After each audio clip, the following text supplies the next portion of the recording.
এই মহিলা সব উল্টোপাল্টা বলছে, আমাকে ফাঁসানোর চক্রান্ত হচ্ছে আর এও তাতে জড়িত। উল্টোপাল্টা আমি নয়, উল্টোপাল্টা এ বলছে। প্রথমে নিজের দোষ ঢাকার জন্য আমাকে দিয়ে এই সব কিছু করিয়েছে, আর এখন নিজেই না বলছে। স্যার, আমি আপনাকে সত্যি কথা বলছি। আমি বলেছিলাম না যে আমার হ্যাঁ, ওই একই রকম দেখতে লোকের কথা, যে আপনার বন্ধু অ্যালেক্সরা আপনার মতো দেখতে লোকের সঙ্গে দেখা করছে। কিন্তু এটা মনে হচ্ছে না যে আপনার এই গল্পটা সত্যি কম আর কাল্পনিক বেশি লাগছে। স্যার, এই লোকটা আপনাদের মিথ্যে বলছে, আমি সত্যি বলছি। ইনফ্যাক্ট আপনারা তো জানেনও না যে কি হয়েছিল। এমন কি হয়েছিল? স্যার, রঞ্জন আমাকে টুল বক্স আর একটা কাপড় নিয়ে নিচে পার্কিং এ ডেকেছিল, আর ওখানেও আমাকে বলল যে ও একটা মেয়েকে খুন করে ফেলেছে। সেখানে আমরা লাশের টুকরো করে জলে ফেলে দিয়েছিলাম। স্যার প্লিজ আমায় বিশ্বাস করুন স্যার, একই রকম দেখতে একটা লোক এরকম করছে, আর না হলে সবাই মিলে চক্রান্ত করছে যেটাতে আমাকে ফাঁসানো হচ্ছে। এক মিনিট, এক সময়ের জন্য চুপ থাকুন, আর আপনি আপনার গাড়ির চাবিটা দিন এক্ষুনি, এই মুহূর্তে। আর এখান থেকে লিখে যাব। একবার এই এভিডেন্সগুলো ফরেন্সিক ল্যাবে যাক, তাহলেই আমরা জেনে যাব যে আপনাদের দুজনের মধ্যে কে সত্যি বলছে আর কে মিথ্যে বলছে।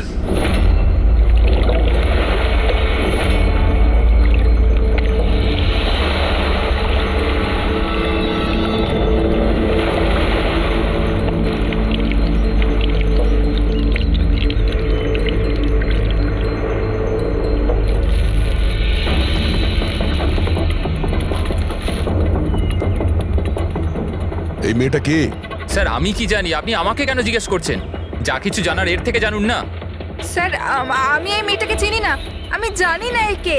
আমি একে মারিনি স্যার, আমি তো ওই সময় শুধু এই লোকটার হেল্প করছিলাম। আমি অনেক রাত অবধি অফিসে ছিলাম স্যার, আপনি চাইলে সিসিটিভি ফুটেজ দেখতে পারেন। চিনের নিচে দেখো, থুতির নিচে স্টিচেস আছে না, আর সেগুলো খুব বেশি পুরনো নয়, মনে হচ্ছে কিছুদিন আগেই ও আঘাত পেয়েছে।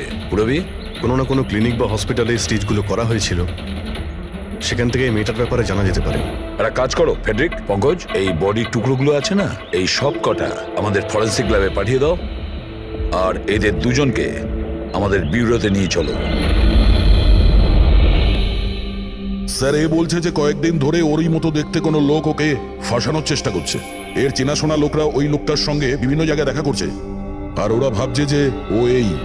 হ্যাঁ স্যার, আমায় ফাঁসানো হচ্ছে স্যার, আর ওই চক্রান্তে এও রয়েছে স্যার।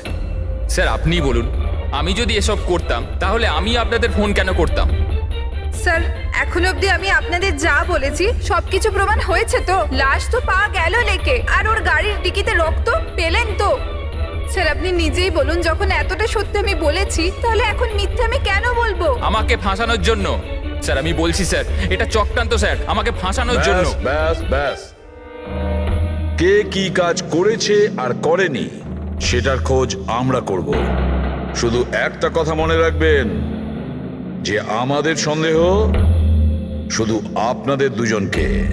বাট স্যার, আমি কিচ্ছু করিনি, আমি নির্দোষ। আমি হতে পারে হয়তো আপনি খুন করেননি, কিন্তু লাশকে টুকরো টুকরো করে লেকে ফেলে দেওয়া এটাও কিন্তু বড় অপরাধ, বুঝেছেন আপনি?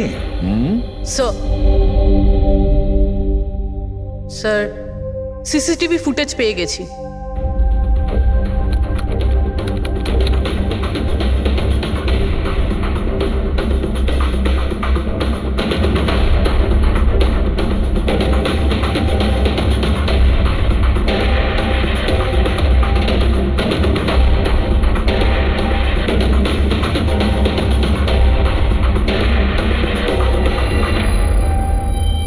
এ তো খালি।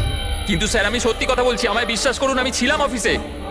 আমি বুঝতে পারছি না কেন আমায় দেখা যাচ্ছে না স্যার। মিস্টার রঞ্জন, আইন বিশ্বাসের উপর চলে না, প্রমাণ চাই। আপনার অফিসের যে ফুটেজ সেটা সবার সামনে, আপনি ওখানে নেই, তার মানে এটাই হচ্ছে যে আপনার মিসেস যেটা বলছে সেটাই সত্যি। না না স্যার, আমি সত্যি কথা বলছি স্যার, আমি অফিসেই ছিলাম। আমি বুঝতে পারছি না যেটা কিভাবে হলো। হ্যাঁ, কিন্তু আপনার অফিস ফাঁকা দেখাচ্ছে কেন? স্যার, রঞ্জন এই কোম্পানির সিইও, এই ফ্লোরে শুধু ওই থাকে। ও ছাড়া একজন পিয়নও আছে, সে সেদিনকে ছুটিতে ছিল। আচ্ছা, রঞ্জন বাবু ঠিক ওই দিনেই আপনার পিয়ন অ্যাবসেন্ট কেন? স্যার আমি সত্যি বলছি স্যার, আমি অফিসে ছিলাম। মিস্টার রঞ্জন, নিজেকে নিরপরাধী প্রমাণ করবার জন্য কোনো রকম প্রমাণ আপনার কাছে নেই, বুঝেছেন? আরে কুন্দন, ভালো হয়েছে তুই এসে গেছিস ভাই। এরা বলছে যে আমি কারো খুন করেছি। আরে আমি কাউকে কিভাবে মারতে পারি বল না, বোঝা না ভাই। এ করতে পারে না স্যার। স্যার এর জীবনে একটা মাছি পর্যন্ত মারেনি। হ্যাঁ, এটা ঠিক যে ও মাঝে মাঝে খুব রেগে যায়, রাগকে কন্ট্রোল করতে পারে না। হ্যাঁ স্যার, অনেক দিন ধরে চিকিৎসা চলছে ওর, ওষুধপত্রও খান রঞ্জন দাদা, কিন্তু কখনো কখনো যদি ওষুধ খেতে ভুলে যায় তাহলে নিজেকে সামলাতে পারেন না। এই কথাটা তুমি আমাদের কেন বলনি? স্যার আমি ওই শুধু আপনাকে নয়, কাউকেই হয়তো বলেনি কথা। আমার ক্ষমতা চলতো তো তার এই বিয়েটা হতেই দিতাম না। আমি তো আমার মেয়ের কাছে হেরে বসে আছি। এই লোকটা তো একটা সাইকো সাইকো। এই রঞ্জন একজন মানসিক রোগী। এর পার্সোনালিটি ডিসঅর্ডার আছে। এর মাথা তো সেটাই মনে রাখে যেটা ও মনে রাখতে চায়, বাকি সমস্ত কথা তো এ ভুলে যায়। হতেই পারে স্যার যে খুনটা এই করেছে আর ভুলে গেছে। ব্যাপারটা হচ্ছে যে আমি আগে অসুস্থ ছিলাম, কিন্তু তারপর আমি ঠিক হয়ে গেছিলাম। আপনি এরম কেন বলছেন? কুন্দন, কুন্দন তুই বল, আমি সত্যি বলছি কিনা। বৌদি আপনি বলুন না, আরে তুমিই বলো না। আপনারা আমায় এভাবে কেন দেখছেন? আরে আমি সাইকো নই, আমি অসুস্থ নই, কোনো মানসিক রোগ নেই আমার, একদম ঠিক আছি আমি। আরে বলো না, বলো না। ব্যাস, অনেক হয়েছে। এটা তোমার বাড়ি নয়, ব্যুরো। এই নাটক এখানে চলবে না। একটা কাজ করো, পাশের ঘরে গিয়ে এনাদের বসাও। যান। ওই দিকটা যান যান।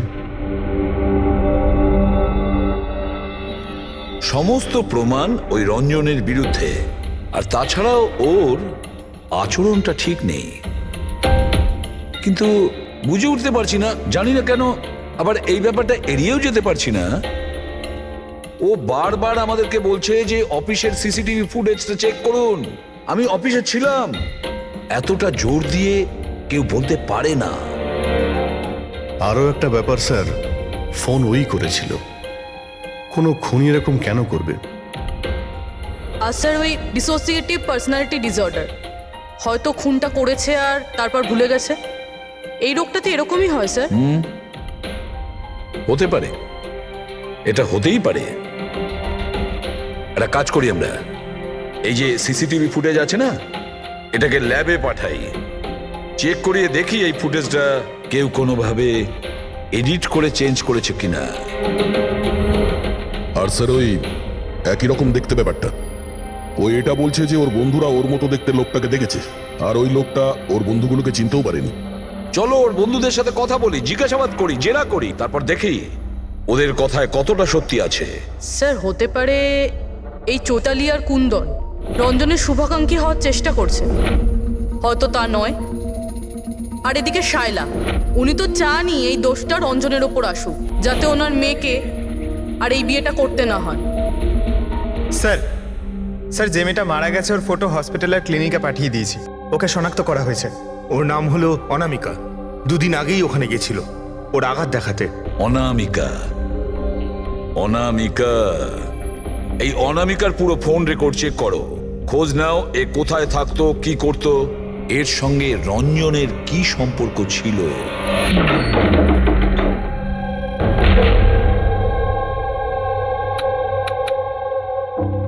স্যার অনামিকা হসপিটালে এই অ্যাড্রেসটাই দিয়েছিল। এবার কি করি? দেখা যাক, কোনো প্রমাণ নিশ্চয়ই পাবো। একটু আশেপাশে দেখো কোনো প্রতিবেশী আছে কিনা। হ্যাঁ,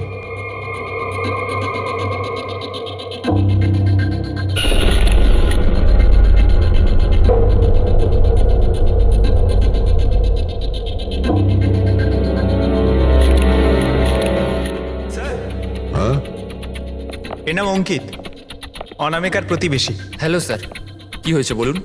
অনামিকা ঠিক আছে তো? না, অনামিকার খুন হয়ে গেছে, আর আমরা সেই জন্যই এর তদন্ত করছি। আপনি ওর ব্যাপারে কিছু বলতে পারেন যার সাহায্যে আমরা খুনি পর্যন্ত পৌঁছতে পারি? না স্যার, আমি ওর ব্যাপারে বেশি কিছু তো জানি না। হ্যাঁ, তবে এটুকু জানি যে ও অ্যাসিস্ট্যান্ট ডাইরেক্টর ছিল আর এখন একটা ইন্টারন্যাশনাল শর্ট ফিল্মে কাজ করছিল। ইন্টারন্যাশনাল শর্ট ফিল্মে? আচ্ছা, ওর কোনো বন্ধু কিংবা আত্মীয় যে এখানে ওর সঙ্গে থাকতো? ও তো এনারাই ছিল স্যার, এই কিছু মাস আগেই এখানে থাকতে এসেছিল। আমি তো ওর পরিবারের কাউকে দেখিনি। হ্যাঁ, ওর একটা বয়ফ্রেন্ড ছিল যার সাথে ও ঘন্টার পর ঘন্টা ফোনে কথা বলতো। ও ফোনে যার সঙ্গে কথা বলতো ও যে ওর বয়ফ্রেন্ড ছিল, এটা আপনি কি করে জানলেন? স্যার আসলে আমি ওর কথাগুলো শুনেছিলাম। ও ও ব্যালকনিতে দাঁড়িয়ে ওর সাথে খুব জোরে জোরে কথা বলতো অনেকক্ষণ। আর ওদের কথা শুনে মনে হতো স্যার ওর বয়ফ্রেন্ড ভালো লোক নয়। ঝগড়া হতো খুব দুজনের, কথা শুনে মনে হতো নিজেদের মধ্যে মারপিটও করে। ইনফ্যাক্ট এই 2 দিন আগেই ওরা নিজেদের মধ্যে মারপিট করেছে। ওর মুখেতে সেলাইও পড়েছিল আর ওর চোখেও আঘাত লেগেছিল স্যার। আপনি দেখেছেন ওর বয়ফ্রেন্ডকে? আমি স্যার ওকে কখনো দেখিনি, কিন্তু ওর নামটা জানি স্যার। আচ্ছা, কি নাম কি ওর? রঞ্জন। রঞ্জন?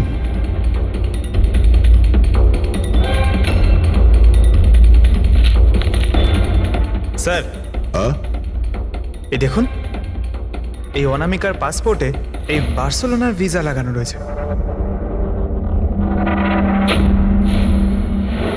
বার্সেলোনা? এ কি স্পেনে যেতে চাইছিল নাকি? স্যার অনামিকা স্পেন থেকেই এসেছিল স্যার, আমি ওদের কথা শুনেছিলাম। স্যার ও বিরক্ত হয়ে গেছিল রঞ্জনের জন্য, সারা জীবনের জন্য স্পেন ফিরে যেতে চাইছিল। স্যার, আমার মনে হয় ওর খুন রঞ্জনই করেছে। ও চাইতো না যে ও স্পেনে চলে যাক।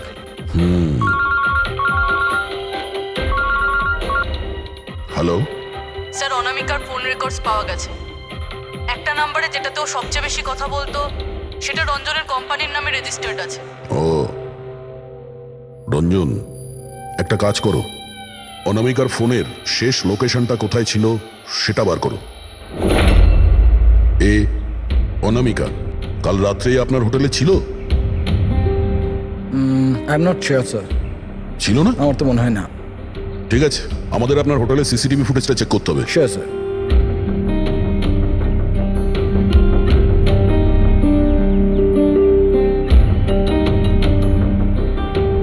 এই তো অনামিকা।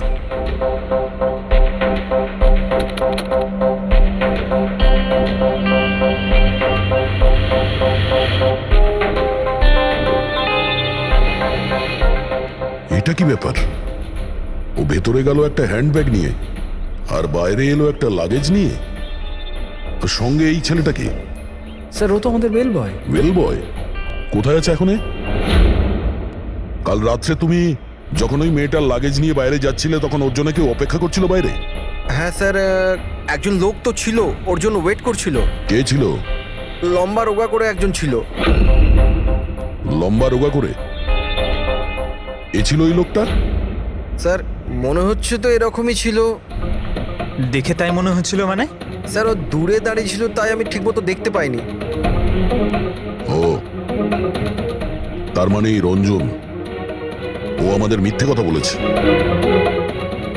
ও অনামিকাকে আগে থেকেই চিনতো, আর শেষবার অনামিকা ওর সাথেই ছিল। রঞ্জন বলছে যে আপনারা ওকে আলাদা আলাদা জায়গাতে দেখেছিলেন, কিন্তু ও বলছে ওখানে ছিলই না। ব্যাপারটা কি বলুন তো? স্যার আমি একদিন কফি শপে কফি খাচ্ছিলাম, আমি দেখলাম যে রঞ্জন বাইরে কারোর সাথে কথা বলছে। রঞ্জন, রঞ্জন, এই রঞ্জন! স্যার আমি যখন ওকে ডাকলাম ও জানি না কেন আমার কথা না শুনেই অন্যদিকে চলে গেল। রঞ্জন!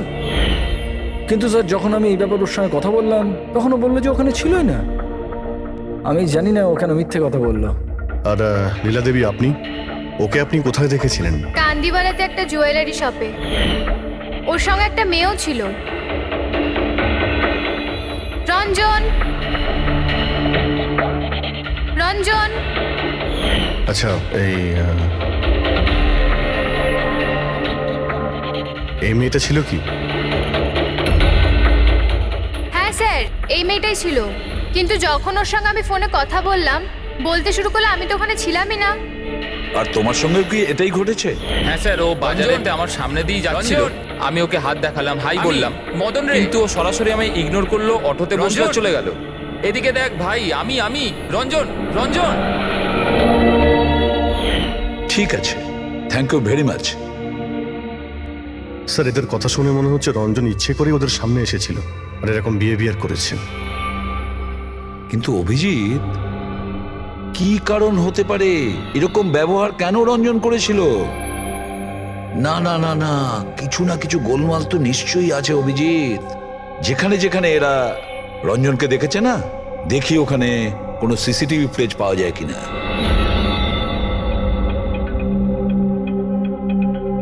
স্যার এখানে দেখুন। হ্যাঁ শালুকে বস কি পেলে? এই অস্ত্রের ওপর আর কাপড়ে যে রক্ত পাওয়া গেছে সেটা অনামিকারই। মনে হচ্ছে অঞ্জলি সত্যি বলেছে। এটার ব্যবহার অনামিকাকে খুন করার জন্যে আরো লাশটাকে লুকানোর জন্য করা হয়েছে। আচ্ছা, রঞ্জনের বিরুদ্ধে কোনো প্রমাণ? হ্যাঁ স্যার, রঞ্জনের ফিঙ্গারপ্রিন্টস পাওয়া গেছে। একটা তো এই টুল বক্সে, আর দ্বিতীয়টা গাড়ির ডিক্কিতে, যেখানে অনামিকার রক্তও পাওয়া গিয়েছিল। তার মানে রঞ্জন অঞ্জলির সঙ্গে ছিল। এটা তো খুব সহজ সরল প্রমাণ। অঞ্জলি সত্যি কথা বলা আর রঞ্জনকে খুনি প্রমাণ করা। কিন্তু বস, আরো অনেক কিছু পাওয়া গেছে। কি? স্যার, আমরা একটা বিশেষ ধরনের পলিমার আর সিলিকনের ট্রেসেসও পেয়েছি, যেটা সাধারণত অদ্ভুত ব্যাপার। সিলিকন আর পলিমার, এটা তো সত্যিই অদ্ভুত ব্যাপার। আরো একটা বিশেষ কথা দেখাচ্ছি, এসো। এই কেমিক্যাল বস, এই বিশেষ কেমিক্যালটা আমরা সব জায়গায় পেয়েছি, কাপড়ে, টুল বক্সে, অস্ত্রের উপর, সব জায়গায়। আর এটা ছাড়া এই দেখো, এই কিছু সায়ানাইড, কিছুটা ক্লোরাইড, এইসব কেমিক্যাল। সবচেয়ে বড় কথা হচ্ছে এই যতগুলো কেমিক্যাল আছে এই সিচুয়েশনে এখানে এগুলো থাকাই উচিত নয়। রঞ্জন, এই রঞ্জনের স্বাধীন থাকা চলবে না। রঞ্জনের একা থাকা খুবই বিপজ্জনক। যে তুমি অনামিকার বয়ফ্রেন্ড? না স্যার, কিন্তু তুমি ওকে অনেক মারধরও করতে। না না, এটা একদম মিথ্যে স্যার, ভুল কথা এগুলো। লোকে আমার নামে বিভিন্ন কথা বলে বেড়ায়, কিন্তু সত্যিটা তো হলো যে আমি কোনো অনামিকাকে চিনি না। আচ্ছা, এই তোমার ক্রেডিট কার্ডের বিলস, এগুলো তো চেনো না? এই দেখো, এই অনামিকার বার্সেলোনার ফ্লাইটের টিকিট তোমার ক্রেডিট কার্ড থেকে কেনা হয়েছে। আর ও যে নাম্বারটায় ঘন্টার পর ঘন্টা কথা বলতো সেটা তোমার কোম্পানির নামে রেজিস্টার করা আছে। আর সব থেকে বড় কথা, তোমার গাড়ির ডিকিতে অনামিকার রক্তের ছাপ পাওয়া গেছে। আর তুমি কি মনে করছো যে আমরা ওর কথা শুনে তোমার উপর দোষ চাপাচ্ছি? এই সমস্ত প্রমাণই যথেষ্ট এটা প্রমাণ করার জন্য যে তুমি অনামিকাকে খুন করেছো। না স্যার, আমি কারোর খুনটুন করিনি। আর স্যার, এই ক্রেডিট কার্ড, স্যার আমার কাছে তো অনেক ক্রেডিট কার্ড আছে স্যার। আর স্যার, আমি আজ অব্দি আমার ক্রেডিট কার্ড দিয়ে কখনো বার্সেলোনার টিকিট বুক করিনি। তাহলে উল্টোপাল্টা কথা বলা বন্ধ করো রঞ্জন। অনামিকা তোমার গার্লফ্রেন্ড ছিল আর তোমার জন্য বিপদ হয়ে দাঁড়িয়েছিল, আর ওর হাত থেকে মুক্তি পাওয়ার জন্য তুমি ওকে খুন করে দিলে। আর শুধু খুন করলে না, তার সাথে আমাকেও ফাঁসিয়ে দিলে। না, আমি এরম করিনি অঞ্জলি, আমার কথাটা বোঝার চেষ্টা করো তুমি। বৌদি, মানছি যে সমস্ত প্রমাণ এটাই ইঙ্গিত করছে যে রঞ্জনী খুনটা করেছে, কিন্তু কিছু প্রমাণিত হয়নি এখনো। আপনারা প্লিজ আমাদের কাজ করতে দিন। দেখো রঞ্জন, তোমার নির্দোষ হওয়ার কোনো প্রমাণ তোমার কাছে নেই। আর খুনের সময় তুমি কোথায় ছিলে এর কোনো সাক্ষীও নেই। আর তোমার ওই অফিসে সিসিটিভি ক্যামেরা ফুটেজ, ওর মধ্যে তুমি উধাও। অনামিকার হোটেলের বাইরে তোমার গাড়ির দাঁড়িয়ে থাকা, তোমার গাড়ির ডিকিতে অনামিকার রক্ত পাওয়া, ফোন রেকর্ড, ক্রেডিট কার্ড বিলস, তোমার বাঁচার আর কোনো রাস্তা নেই। এই একই রকম দেখতে অ্যাঙ্গেলটা একবার পরিষ্কার হয়ে যাক, তারপর তোমাকে অ্যারেস্ট না করার কোনো কারণ আমাদের কাছে থাকবে না। ততক্ষণের জন্য তুমি এখানে নিজের বাড়িতেই নজরবন্দি থাকবে, ফ্রেডির তত্ত্বাবধানে। আর আপনারা তদন্ত শেষ না হওয়া পর্যন্ত আপনাদের মধ্যে কেউ এখান থেকে যাবেন না। ফ্রেডি, নজর রেখো। Sir, sir please sir, sir আমার কথাটা বোঝার চেষ্টা করুন, আমি কিচ্ছু করিনি। পূরবী, তুমি কি বলছো তুমি খেয়াল করেছো? হ্যাঁ স্যার, স্যার ইমেজ ফরেন্সিক এক্সপার্টরা কনফার্ম করেছেন এই রঞ্জনের ফুটেজের সাথে এডিট করা হয়েছে। এই ফুটেজটায় কিছু আউট অফ ফোকাস ব্যাপার আছে, যেটা থেকে এটা প্রুফ হয় যে এখানে কেউ একজন ছিল, যেটাকে খুবই ভালোভাবে ডিলিট করা হয়েছে। অন্য আর কেউ নয়, ও রঞ্জনই হবে। তার মানে ওর এই একই রকম দেখতে গল্পটা সত্যি। অনামিকার খুনের সময় ও অফিসেই ছিল। তাহলে ওর খুন কি করে করবে? একটাই লোক একই সময়ে দু জায়গায় কি করে হতে পারে? স্যার, স্যার সেই সব সিসিটিভি ফুটেজ পেয়ে গেছি যেখানে রঞ্জনের বন্ধুরা রঞ্জনকে দেখেছিল। কফি শপ, জুয়েলারি শপ আর মার্কেটে। দরজা খোলো, বাইরে বেরোতে দাও। আরে কেন আমাকে আটকে রেখেছো? খোলো, আমি বলছি খুলে দাও। এটা কি হচ্ছে? ওর আবার আগের মতো অবস্থায় নেই তো? খোলো। সে কি? তাহলে তো ওনাকে কাবুতে আনার নিশ্চয়ই কোনো উপায় থাকবে। শুধু একটাই ওষুধ আছে, ঘুমের ইনজেকশন। খোলো, আমি বলছি দরজাটা খোলো। আরে এইভাবে কেউ কাউকে আটকে রাখে নাকি? আমার তো খুব ভয় লাগছে। আমি দরজা ভেঙে মাথা দেবো। খারাপ হয়ে গেলে আবার কিছু করে নেবে না তো? সব এক একটা রত্ন এখানে, দরজাটা খোলো। আমি দেখছি। আরে কেন আটকে রেখেছো আমায়?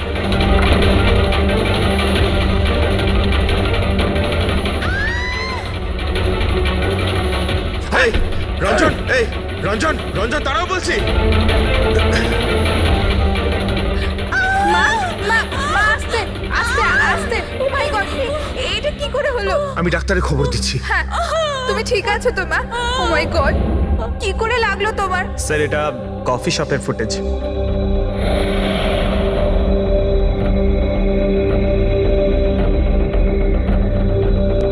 স্যার, এবার জুয়েলারি শপ।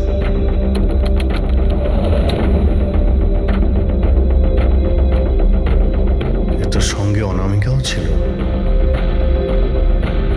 এখনো পর্যন্ত সবকিছু তো নর্মালি লাগছে।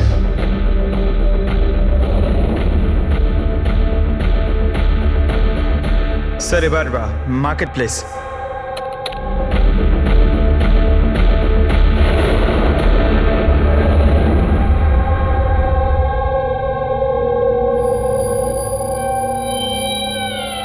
পঙ্কজ, একটু রিওয়াইন্ড করো। হ্যাঁ, আগে ওই রঞ্জনকে জুম করো।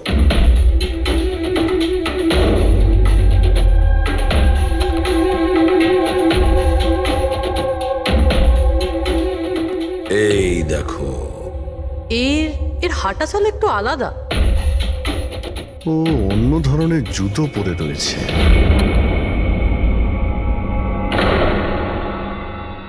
কিন্তু এটা কি? দয়া ওয়াকিং বুট পরেছে, ওয়াকিং বুট। যার পায়ের হাড়ে কোনো প্রবলেম থাকে না, সে ওই ওয়াকিং বুট পরে। কিন্তু রঞ্জনের পা তো একদমই ঠিকঠাক আছে। সেটাই তো, এটা তো হতেই পারে না। তাহলে ও কি? হ্যাঁ শালুকে বলো, কি এখনই? আচ্ছা ঠিক আছে, আমি আসছি। শালুকে ফরেন্সিক ল্যাবে ডেকেছে, এখনই যেতে হবে। চলো। হ্যাঁ ফেডরিক, বলো, কি বললে তুমি? ঠিক আছে, হ্যাঁ ওখানেই থেকো। ফ্রেডরিক বলছিল রঞ্জন পালিয়ে গেছে শায়লার ওপর আঘাত করে। কিন্তু ফ্রেডি তো ছিল ওখানে। সেটাই তো। একটা কাজ করো দা, তুমি আর পঙ্কজ ওখানে চলে যাও, আমরা ফরেন্সিক ল্যাবে যাচ্ছি। আচ্ছা শালুকে, তুমি রঞ্জনকে গ্রেপ্তার করতে বারণ করেছিলে, ব্যাস ও তো ওদেরকে আঘাত করে পালিয়ে গেছে। আর তুমি এখানে এসব কি করছো? এখানে এখানে এরকম মিউজিয়াম সাজিয়েছো কেন? মিউজিয়াম নয় বস, তাহলে? এটা হচ্ছে সেই ধাঁধাটার জবাব যেটা আমরা সলভ করতে পারিনি। হ্যাঁ, রঞ্জন পালিয়ে যাওয়াতে আমার খুব আফসোস হয়েছে, কিন্তু আই এম শিওর তোমরা ওকে ঠিক ধরে ফেলবে। তোমাদের মনে আছে ওই যে কেমিক্যালটা আমরা ক্রাইম স্পটে পেয়েছিলাম? তো তার সঙ্গে ওর কি সম্পর্ক? সেটা আমি আপনাদেরকে বলছি। আপনি কে? এ হচ্ছে জগৎ। এক মিনিট, সবকিছু বুঝতে পারবে বস। বেহুল, হাই স্যার। এবার এর সঙ্গে আবার এই কেসের কি সম্পর্ক? আপনারা ওর সাথে একটু মন দিয়ে কথা বলুন, দেখুন সবকিছু জানতে পারবেন। এটা বলুন তো যে আপনি কে, আর এই কেসের সঙ্গে আপনার কি সম্পর্ক? এক মিনিট। এনার চোখগুলো দেখে তো কেমন যেন একটা মনে হচ্ছে। শুধু চোখই নয়, এনার তো পুরো মুখের মধ্যেই কিছু গোলমাল আছে অভিজিৎ, ফেসের ওপরে গোলমাল আছে।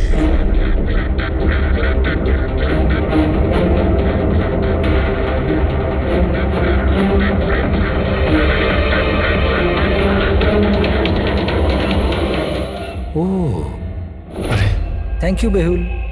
এটা কি?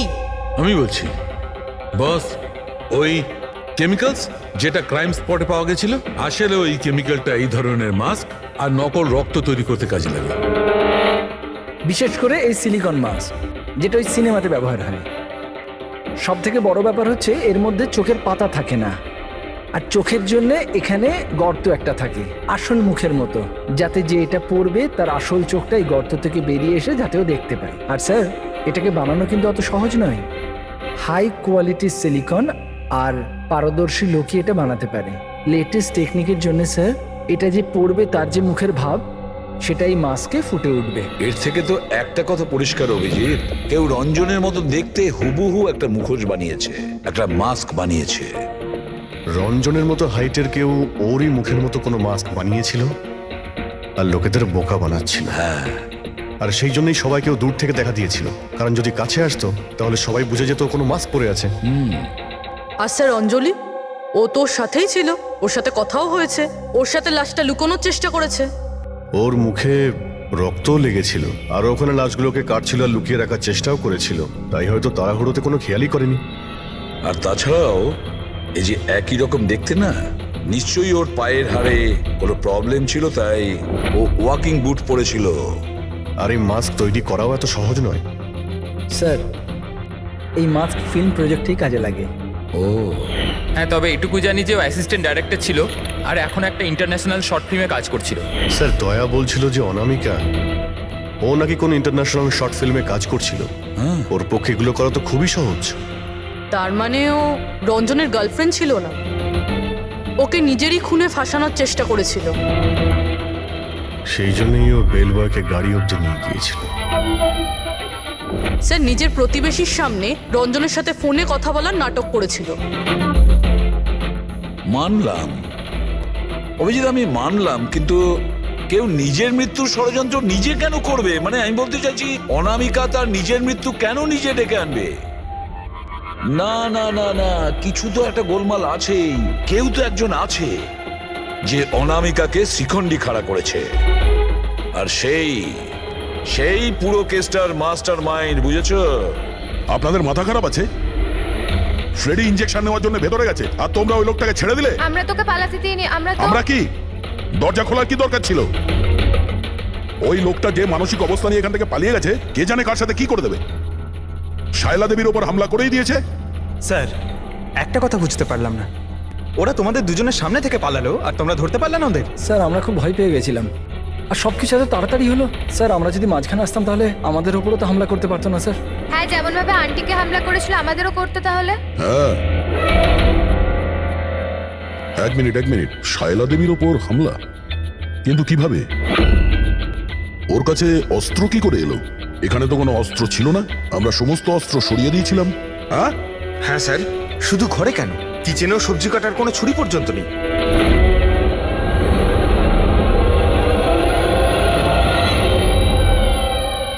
স্যার, এ হলো আমাদের প্রোডাকশন হাউসের মেকআপ আর্টিস্ট, আর স্যার এ মাস্ক বানাতেও এক্সপার্ট।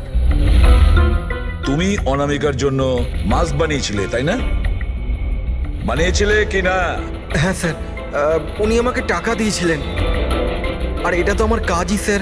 তাহলে এটাও বলে ফেলো যে কাজটা কার জন্য করেছিল, এই মাস্কটা কার পরার কথা ছিল। বলো তাড়াতাড়ি বলো, সময় নেই আমাদের।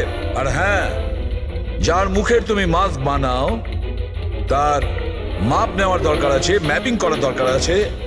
হ্যাঁ স্যার। কার জন্য বানিয়েছিল ওই মাস্ক? কে ওই মাস্কটা পরতো বল।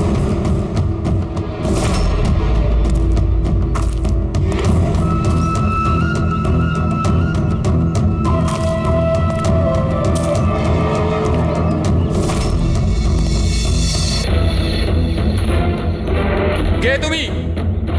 হ্যাঁ, কে তুমি? কি চাও? কেন আমাকে বেঁধে রেখেছো? আমার তো মনে হয়েছিল আমাকে দেখে তুমি খুব খুশি হবে, কারণ আমিই তো হচ্ছি সে যাকে তুমি খুঁজে চলেছ। তোমারই আর এক রূপ।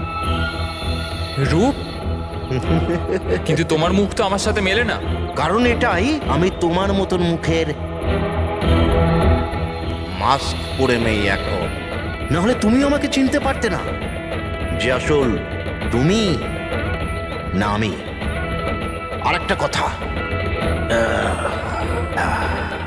আমি তোমার আওয়াজে কথাও বলতে পারি। কিন্তু তুমি এমন কেন করছো? যাতে অনামিকার খুনের জন্য তোমার জেল হয়ে যায়। কিন্তু আমার তোমার সাথে কি শত্রুতা? আমি তো তোমাকে চিনি অবধি না। ওসব জেনে তুমি কি করবে? এখন তো শুধু এটুকুনি জেনে রাখো যে আমার এত পরিশ্রমে সিআইডির লোকেরা জল ঢেলে দিয়েছে, আর আমার কাছে শুধুমাত্র এখন একটাই রাস্তা বাকি আছে, যে তোমাকে আমি মেরে ফেলবো। না! সিআইডি, তোমরা এখানে কি করে? তোমাকে ফলো করতে করতে এখানে পৌঁছেছি। ওই মেকআপ ম্যান সবকিছু বলে দিয়েছে তোমার ব্যাপারে। খুব ভুল করেছো তোমরা এখানে এসে। রঞ্জনকে তো আমি কিছুতেই ছাড়তে পারবো না, কারণ আমি ওকে মারবার জন্য কন্ট্যাক্ট নিয়েছি। কিন্তু এখন তোমরা ওর সঙ্গে মরবে।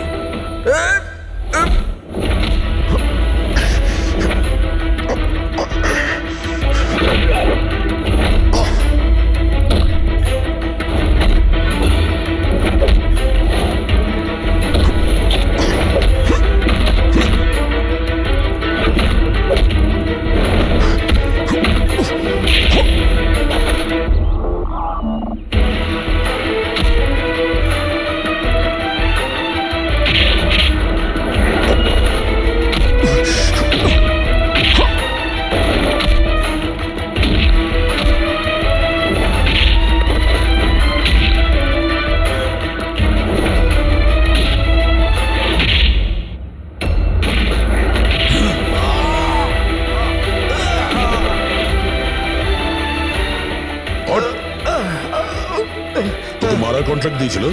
হ্যাঁ, কে দিয়েছিল? অনামিকা মারা যাওয়ার পরেও তোমাদের প্ল্যান চালু আছে। কে মাস্টার মাইন্ড? আমায় ক্ষমা করে দাও মা। তোমার মতের বিরুদ্ধে গিয়ে বিয়ে করে আমি অনেক বড় ভুল করে ফেলেছি। কখনো ভাবতেও পারেনি যে ও এইসব করতে পারে। রঞ্জন কোথায়? ওকে পেলেন না আপনারা? পাওয়া গেছে রঞ্জনকে। আপনারা সবাই এটা জেনে হয়তো অবাক হবেন যে রঞ্জন নির্দোষ। এটা আপনারা কি বলছেন? খুন রঞ্জনই করেছে? একদম না, রঞ্জন খুন করেনি। খুন করেছে আপনাদের মধ্যেই কেউ একজন। আমরা? কিন্তু আপনি তো জানেন যে এদের সবার উপস্থিতিতেই রঞ্জন আমাকে আঘাত করেছে। কি করে করলো? মানে কোন জিনিস দিয়ে আপনার উপরে আক্রমণ করেছিল? আমি বলেছিলাম না যে ও ছুরি দিয়ে আমাকে আঘাত করেছিল। কিন্তু ছুরি তো ছিল না ঘরে, আমরা সমস্ত অস্ত্র সরিয়ে দিয়েছিলাম আগে থেকেই। আপনার এই আঘাত ছুরি দিয়ে নয়, বরং নেইল ফাইল, নখ কাটার জন্য যেটা ব্যবহার করা হয়, আপনার এই আঘাত সেটা থেকে লেগেছে। মনে হচ্ছে উনি এখনো কনফিউজড। কোনো ব্যাপার নয়, ওনাকে আমরা সাহায্য করছি। ফ্রেডি,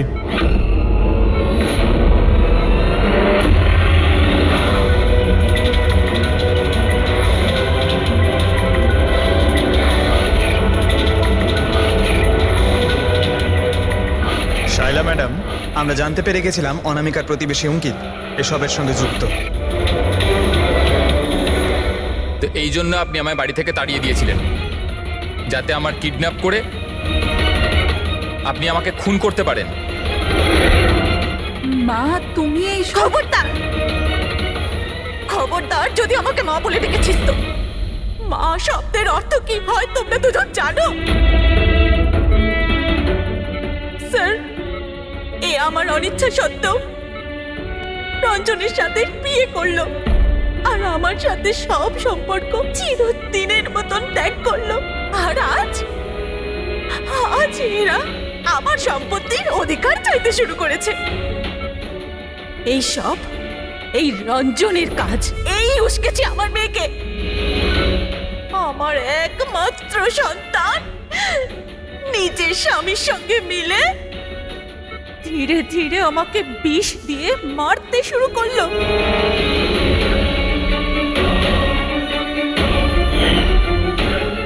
দুভোটা তাড়াতাড়ি করো অঞ্জলি, এটা নিয়ে গিয়ে মায়ের ঘরে রেখে দাও, যাও।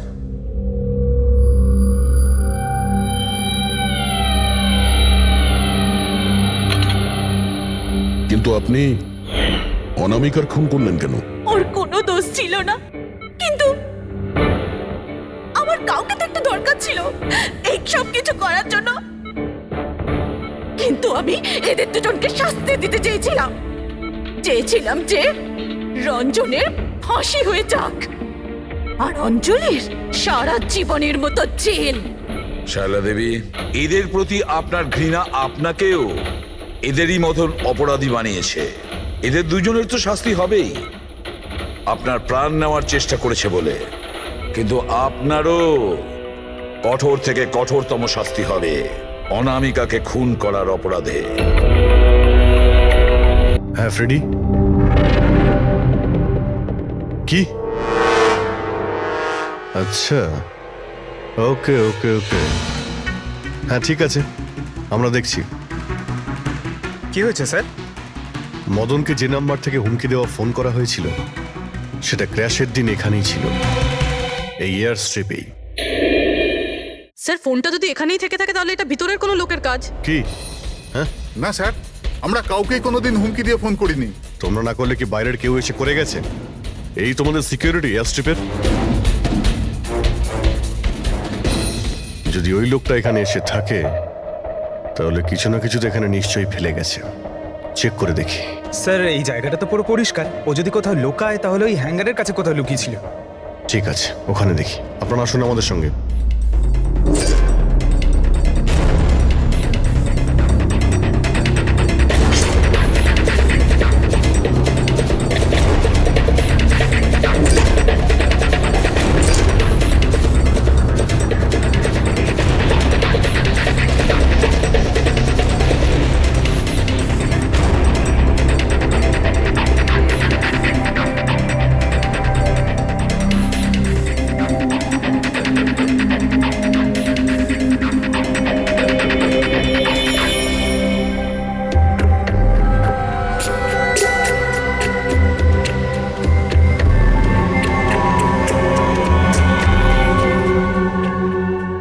স্যার স্যার একটা ভাঙা ফোন পেয়েছি। স্যার আমার মনে হয় হুমকি দেওয়ার জন্য এই ফোনটাই ব্যবহার করেছিল। হতে পারে, ইউজ করে ভেঙে দিয়েছে। রেখে দাও, কিছু প্রমাণ তো নিশ্চয়ই পাওয়া যাবে। কোথায় পেলে তুমি এটা? স্যার ওখান থেকে। স্যার এখানে।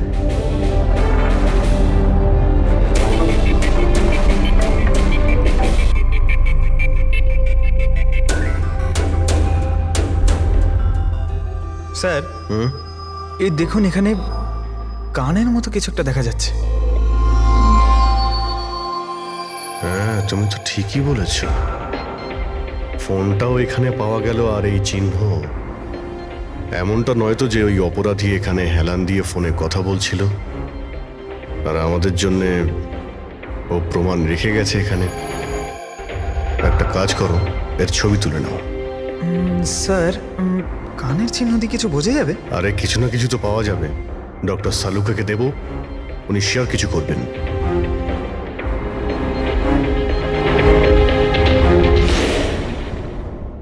স্যার দুটো লাশ পাওয়া গেছে, অঙ্কুর আর মদনের। অঙ্গদ আর মদন। আচ্ছা সুমিত আর ওই প্লেনের পাইলট? খুন চলছে স্যার, এখনো কোনো খবর পাওয়া যায়নি। আপনারা প্লিজ কাঁদবেন না, একটু শান্ত হন।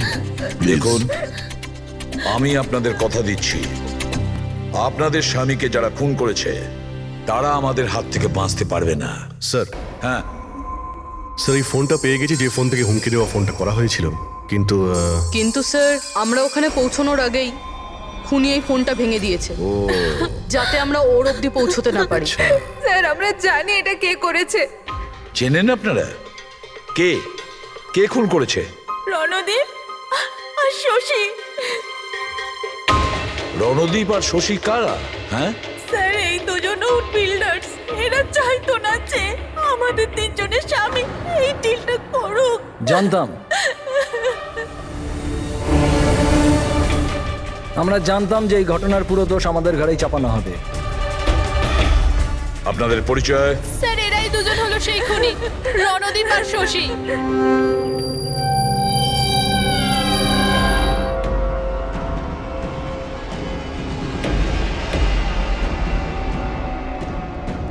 জানি না এই মহিলাদের আমাদের সঙ্গে কি শত্রুতা আছে, যাই হোক না কেন আমাদের উপরে সবসময় দোষারোপ। আর আগেও একবার এরা আমাদের মিথ্যে অভিযোগে গ্রেফতার করিয়েছিল। আচ্ছা, কোন অপরাধে গ্রেফতার করিয়েছিল আপনাদের? আমাদেরও একটু বলুন। স্যার প্রথমবার যখন অঙ্কুরকে কল করে হুমকি দিয়েছিল, তো আমি পুলিশে রিপোর্ট লিখিয়েছিলাম এই রণদীপের বিরুদ্ধে। আর পুলিশ আমাকে গ্রেফতারও করেছিল, কিন্তু পরে আমি নির্দোষ প্রমাণিত হই। হ্যাঁ স্যার, আসলে ওই হুমকি দেওয়া ফোন ওই গ্রামবাসীদের ছিল যাদের জমি এরা নিতে চেয়েছিল। হ্যাঁ ওই গ্রামের লোকগুলো তো এখনো জেলেই আছে, তো এই বাজে কাজটা তোমরা ছাড়া আর কে করতে পারে? দেখলেন স্যার, আবার আমাদের ওপর অভিযোগ। যদি আমরাই হামলা করে থাকি তাহলে সিআইডির কাছে আমরা কেন আসবো? কোনো ব্যাপার না, খুব তাড়াতাড়ি সমস্ত সমস্যার সমাধান হয়ে যাবে। হ্যাঁ, কারণ আমরা ওখানে অপরাধীর কানের চিহ্ন পেয়েছি। আর ব্যাস, সেটা থেকে তো আমরা পুরোটা জেনেই যাব যে খুনি কে। এই দেওয়ালে যে কাঁচা রং ছিল, ওখানে এই যে কানের ছাপটা দেখা যাচ্ছে, এই কানের ছাপটা দেখো। কিছু দেখতে পাচ্ছ এতে? ওই কানের প্রিন্টে স্টারের মতন দেখতে কিছু ইমপ্রিন্ট আছে। আরো একটা কথা, এই যে অপরাধী, এ সমুদ্রের আশেপাশে থাকে। এইটা কিভাবে জানতে পারলেন স্যার? আমি বলছি, এই ফোন